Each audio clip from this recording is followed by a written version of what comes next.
नहीं, ना, नको, इल्लाई, इन सब वर्ड्स का मीनिंग है नो। और आज हम इस वीडियो में इसी के बारे में बात करने वाले हैं।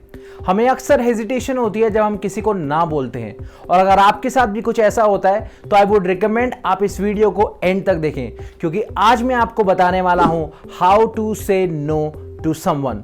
सो stay tuned and I will be right back.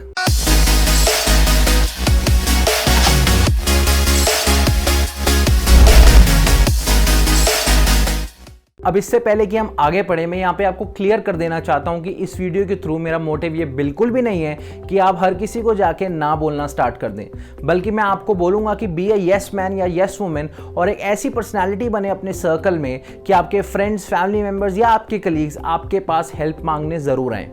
लेकिन कुछ ऐसी भी सिचुएशंस होती हैं जब आपको नो का यूज़ करना पड़ता है और वो जस्टिफाइड है। जैसे कि when you have too much in your plate, जब आप बहुत ज़्यादा ऑक्यूपाइड हैं और आपके पास बिल्कुल भी टाइम ना हो। साथ ही साथ जब आपको ऐसा लगता है that there is somebody else who can do a better job than you, और you are not good at something जिसके लिए आपसे हेल्प मांगी गई हो। फॉर एग्जाम्पल, अगर आपके किसी फ्रेंड ने आपको कॉल किया और आपको वो कहते हैं कि वो एक्सेल पे काम कर रहे हैं और उनको आपकी हेल्प चाहिए। अब यहाँ आपको मालूम है कि you are not that good in Excel, और शायद आपसे बेटर कई और लोग ऐसे होंगे जो एक्सेल को अच्छी तरीके से जानते होंगे और उन पे काम करते होंगे। तो यहाँ पे जस्टिफाइबल है आपका अपने फ्रेंड को नो बोलना और उनको समझाना that you might not be the best person जो उनको मदद कर सकते हैं। इससे पहले कि हम ये समझे कि किसी को ना कैसे बोलना है, पहले ये जान लेते हैं कि हम ना वर्ड को अवॉइड क्यों करते हैं, जिसका सबसे बड़ा कारण है कि we all want to be likeable. हम ऐसा इंसान बनने चाहते हैं जिसे सब लाइक करें, एक ऐसा इंसान जो सबके काम आए। यही एक सबसे बड़ा रीजन है कि जिससे हम ना बोलने पे थोड़ा बहुत हेजिटेट करते हैं। सेकेंड रीजन है, जो कि एक इंपॉर्टेंट रीजन है, कि हम अपना रिलेशनशिप स्पॉइल नहीं करना चाहते। हमें ऐसा लगता है कि अगर हम किसी को ना बोलेंगे तो हमारे बीच का रिलेशनशिप खराब हो जाएगा। हम ना इसलिए भी नहीं बोलना चाहते because we do not want to disappoint someone, we don't want someone to feel bad कि वो हमारे पास हेल्प के लिए आए और हमने उनको मना कर दिया।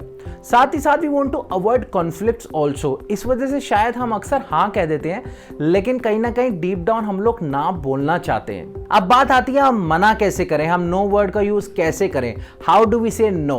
तो सबसे पहला और इंपॉर्टेंट पॉइंट है honesty is the best policy. सच सच बता दो।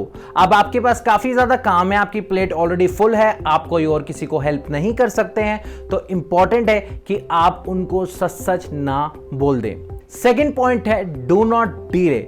एक चीज जो आपको कभी भी नहीं करनी है वो ये है कि किसी को फॉल्स होप देना। अक्सर हम अपने आसपास देखते हैं कि कभी हम अपने फ्रेंड्स को कॉल करते हैं और कोई प्लान बनता है तो आखिरी दिन पे कोई ना कोई बैकआउट जरूर करता है।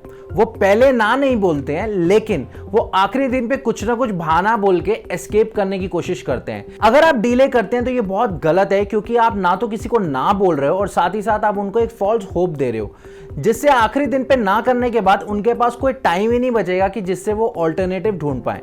तो इंपॉर्टेंट है कि आप डिले ना करें। अगर आप वो काम नहीं कर सकते हैं, अगर आप हेल्प नहीं कर सकते हैं, तो पहले ही उनको बता दें कि आप वो काम नहीं कर पाएंगे। तीसरा पॉइंट है do not commit if you are not sure. अगर आप उस समय अनश्योर हैं, अगर आपको क्लैरिटी नहीं है, तो कभी भी कमिट मत कीजिए। आप बिल्कुल सामने वाले को बता सकते हैं कि आप अभी कमिट नहीं कर पाएंगे, लेकिन शायद आने वाले टाइम पे आपको क्लैरिटी मिल जाएगी एक बार आप श्योर होते हैं तो। अब अगला पॉइंट है एक्सप्लेन देम, जहां बहुत इंपॉर्टेंट हो जाता है कि आप किस तरीके से मना कर रहे हैं। अब एक तरीका तो है कि आपने डायरेक्टली बोल दिया कि मैं ये काम नहीं करूंगा, लेकिन इंपॉर्टेंट हो जाता है कि आपको उस रिलेशनशिप को वैसा ही रखना। उसके लिए आपको उनको एक एक्सप्लेनेशन भी देनी पड़ेगी कि आप वो काम क्यों नहीं कर सकते। फॉर एग्जाम्पल, अगर आपके किसी कलीग ने आपको फोन किया और आपको बोला कि वो आपकी एक हेल्प चाहते हैं किसी टास्क में, किसी प्रोजेक्ट में, लेकिन आपको ऑलरेडी पता है कि आप ऑलरेडी काफी ज्यादा ऑक्यूपाइड हैं अपने खुद के काम से, तो एक तरीका तो ये होगा कि आप उनको सीधा ना बोल देंगे, जिससे शायद आपका रिलेशनशिप खराब हो सकता है। लेकिन एक अच्छा तरीका होगा जब आप उनको ना के साथ साथ ब्रीफली एक्सप्लेन भी कर देंगे कि आपकी ना का कारण है कि आपके पास काफी ज्यादा प्रोजेक्ट्स हैं। इससे आपके बीच का जो रिलेशनशिप है वो खराब नहीं होगा। अब चलते हैं नेक्स्ट पॉइंट के ऊपर, जो कि है refer someone who can help. अब आपने तो मना कर दिया और आपके वैलिड रीजंस रहे होंगे, लेकिन हो सकता है आप किसी को जानते हो जो कि हेल्प कर सकता हो, तो इंपॉर्टेंट है यहाँ पे आप रेफर कर सकते हैं। फॉर एग्जांपल, आपके किसी कोवर्कर ने आपसे हेल्प मांगी किसी ऐसे सॉफ्टवेयर के रिगार्डिंग जिसके बारे में आपको ज्यादा नॉलेज नहीं है, लेकिन आप किसी ऐसे व्यक्ति को ऑफिस में जानते हैं जो उस नॉलेज से रिगार्डिंग बहुत ज़्यादा नॉलेज रखता है, तो इंपॉर्टेंट है कि उस समय आप ना के साथ साथ उस व्यक्ति को भी रेफर कर दें, जिससे आपके फ्रेंड को आप इनडायरेक्टली कहीं ना कहीं हेल्प कर रहे हैं। अब बात करते हैं आखिरी पॉइंट की, जो है ऑफर देम ऑल्टरनेटिव।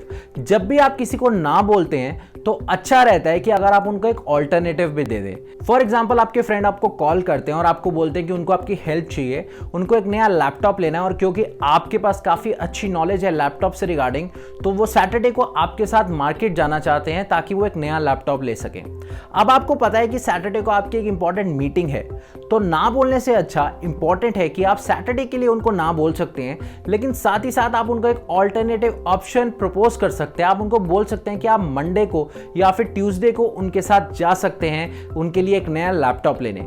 अब यहाँ पे आपने बॉल को डायरेक्टली उनके कोर्ट में डाल दिया है। अगर उनको अर्जेंसी है लैपटॉप की और सैटरडे ही उनको लैपटॉप लेना है, तो ऑफ कोर्स वो शायद किसी और को अपने साथ ले जाएं, लेकिन अगर वो वेट कर सकते हैं तो वो मंडे को या ट्यूसडे को आपके कंफर्ट के अकॉर्डिंग, आपकी अवेलेबिलिटी के अकॉर्डिंग जा सकते हैं।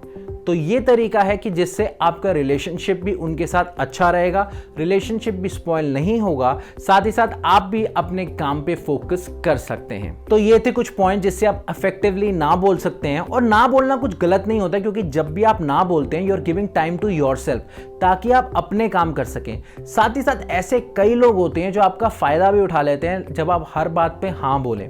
तो यहाँ पे आप एक बाउंड्री सेट कर देते हैं, और जब भी आप ना बोलते हैं वो कहीं ना कहीं आपको भी एक कॉन्फिडेंस देता है कि आप अपनी लाइफ को कंट्रोल कर सकते हैं और अपने हिसाब से चला सकते हैं। And if you like the video, do subscribe to the channel, और जरूर चेक करें कि नीचे दिया गया सब्सक्राइब बटन रेड है या ग्रे है। अगर वो बटन अभी भी रेड है तो उसे प्रेस करके ग्रे कर दीजिए, क्योंकि हम लाते रहेंगे आपके लिए कुछ ऐसी ही amazing videos. Until then, good bye.